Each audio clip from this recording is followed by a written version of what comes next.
దేవుని కింద ప్రార్థించాం కాబట్టి మరి దాని మీద మాస్టర్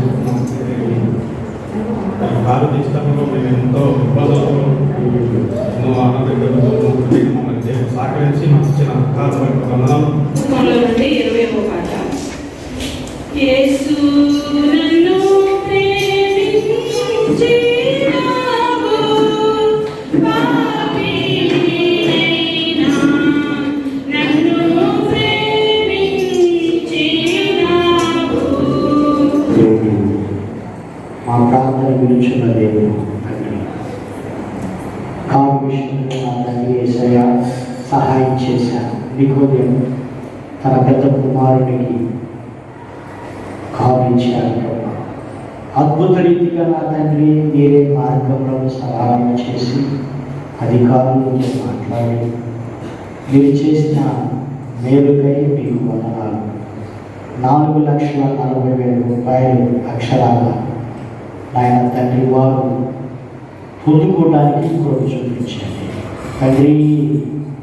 తండ్రి మీరే నా తండ్రి ఇంకనూ ఏదైతే పెండింగ్ ఉందో ఆ పెండింగ్ కూడా క్లియర్ చేసి శీఘ్రముగా ఆ అమౌంట్ నాయన ఆ బ్యాంకులో క్లియర్ చేసుకోవడానికి కృప చూపించండి, సహాయం చేయండి.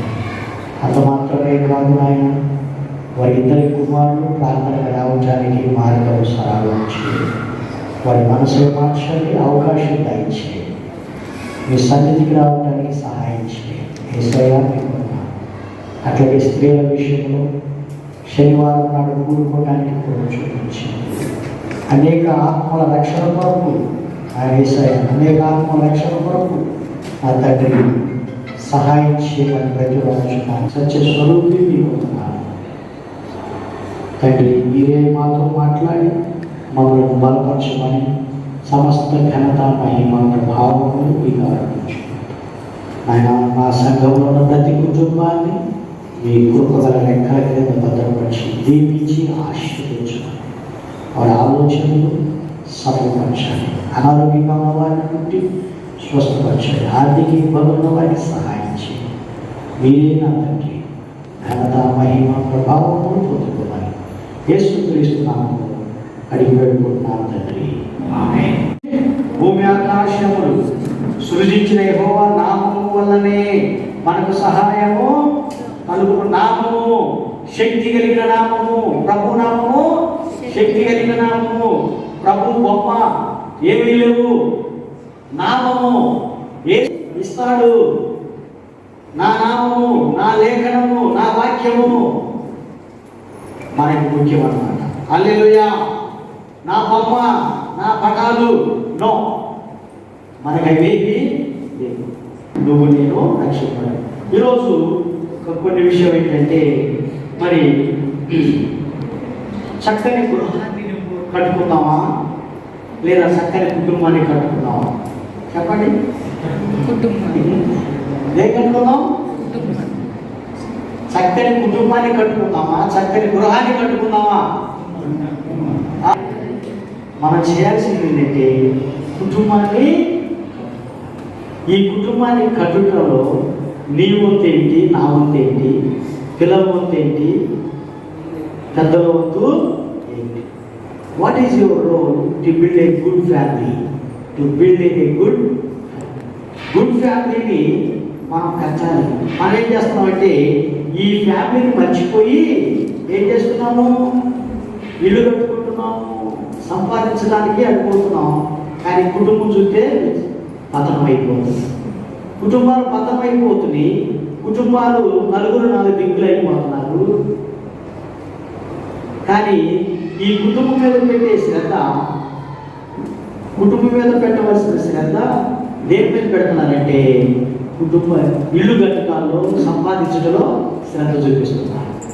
దేవుడు దానికి ఇష్టపడడు.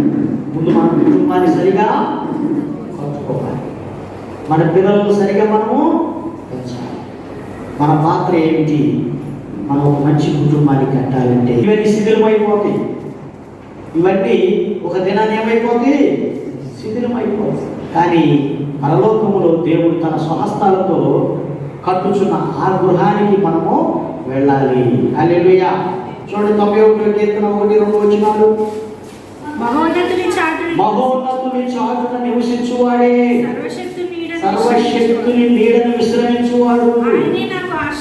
ఆయనే నాకు ఆశ్రయము, నా కోట, నేను నమ్ముకున్న నా దేవుడని నేను యెహోవాను గూర్చి చెప్పుచున్నాను. హల్లెలూయా. కాదు ఏదో ఆస్తులు కొని ఇవ్వడం కాదు. ముందు మీ కుటుంబము మంచిగా కట్టబడాలి, దేవుడిలో ఉండాలి, దేవుని భయభక్తుల్లో ఎదగాలి. మనకు ఆశ్రయము, మనకు దుర్గము ఆ ప్రభువే. హల్లెలూయా. అట్లాగే 94వ కీర్తన పక్కన చూడండి. నా దేవుడు నాకు ఆశ్రయ దుర్గము. చూసారా? యెహోవా నాకు ఎత్తైన కోట, నా దేవుడు నాకు ఆశ్రయ. మనం ఎక్కడి నుంచో వచ్చాము, ఏదేదో చిన్న చిన్న ఇల్లు నుంచి చిన్న చిన్న ఇల్లు కొద్దిగా కట్టలుగా స్ప్రెడ్ అయిపోతున్నాం. దేవుడు కృప. అంచెలంచెలుగా దేవుడు లేవనెత్తుతారు. అంచెలంచెలుగా దేవుడు నిన్ను నన్ను దీవిస్తారు, నిన్ను నన్ను లేపుతారు. కనుక అది ఓకే. కానీ మన కుటుంబం ఎట్లా ఉంది? మన పిల్లలు మన మాట వింటున్నారా లేదా? నేను ఎట్లా ఉన్నాను? What is my role? నా పాత్ర ఏమిటి? మంచి కుటుంబము కట్టుటలో నా పాత్ర ఏమిటి అనేది ఎవరు వారు ప్రశ్నించుకోవాలి. తల్లిగా నీ పాత్ర ఏమిటి? తండ్రిగా నీ పాత్ర ఏమిటి? దేన్ని నిర్మించడంలో? కుటుంబాన్ని అరణ్య వాసులమే. మనది సొంతదనేది ఏమీ లేదు. కట్టుకుంటాం కానీ దాంట్లో నివసిస్తామనే నమ్మకం మనకి. మంచి బెడ్ కొనుక్కున్నారు, దాని మీద విశ్రాంతి తీసుకుంటామని ఆలోచించే అవకాశము లేదు. కొన్ని సంవత్సరం కట్టుకున్నాడు, ఇల్లు బాగా మంచి కట్టుకున్నాడు, మన చనిపోయాడు. లేదు, పెట్టుబెట్టుకెళ్ళి మనం బ్రతికినంత కాలము మన కుటుంబాన్ని, మంచి కుటుంబాన్ని మనము నిర్మించాలి. భార్యగా భర్త కోసం ప్రార్థన చేయండి, భర్తగా భార్య కోసం ప్రార్థన చేయండి. వారి ఇరువురు కలిసి పిల్లల కోసం ప్రార్థన చేయాలి. మంచి కుటుంబాన్ని కట్టుకోవాలి, మంచి కుటుంబాన్ని కట్టాలని గాడ్ విల్. ఈ కుటుంబాన్ని దేవుడే మొదట ఏర్పాటు చేశారు బైబిల్లో. ఈ యొక్క వివాహ వ్యవస్థ దేవుడే ఏర్పాటు. మొదటగా ఆదాము హవ్వని భార్య భర్తలుగా చేశారు. వాళ్ళకు తోడేయించాడు పిల్లల్ని. అది కుటుంబం స్టార్ట్ అయింది చక్కగా. ఆది కాలంలో గలిలయ నుండి యోర్దాను అద్దరి నుండి యూదయ ప్రాంతములకు వచ్చెను. బహుజన సమూహంలో ఆయనను వెంబడింపగా ఆయన వారిని అక్కడ స్వస్థపరచెను. పరిసయ్యులు ఆయనను శోధింపవలని ఆయన ఎదుకు వచ్చి ఏ హేతువు చేత నేను పురుషుడు తన భార్యను విడనాడటం న్యాయమా అని అడగగా ఆయన సృజించిన వాడు ఆది నుండి వారిని పురుషునిగాను స్త్రీనిగాను సృజించననియు ఇందు నిమిత్తం పురుషుడు తల్లిదండ్రులను విడిచి తన భార్యను హత్తుకొను వారిద్దరును ఏక శరీరంగా ఉందురని చెప్పెననియు మీరు చదవలేదా? కాబట్టి వారికను ఇద్దరు కాక ఏక శరీరంగా ఉన్నారు కనుక దేవుడు జతపరిచిన వారిని మనుష్యుడు వేరుపరచుకోవడం. ఏదో సేవకుడు చెప్తున్నాడు, మనం వెళ్తున్నామని కాదు. సేవకుడిని ఒక్కడి మీద కాదు బాధ్యత, సంఘ పెద్దలైన మన మీద కూడా బాధ్యత ఉంది. దేవుడు మనకు కూడా పని ఇచ్చాడు.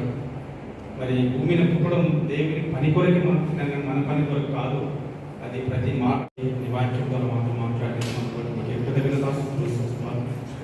అవును తండ్రి, గడిచిన మా ప్రభుదినం నుంచి నేటి మా ప్రభుదినం నుంచి మీ గొప్పగా కాపాడి ఆశీర్వించి ఆశీర్వదించి దళిత కొరకు నిలదీసిన ఆకలి కొరకు ఆహారం ఇస్తుంది. సంపద బిడ్డుగా మనకు ప్రభుత్వ విశ్వాసం ఉంచిన సకల పరిశుద్ధులు తోడుగా ఉండి కాచి కాపాడుతున్నారు.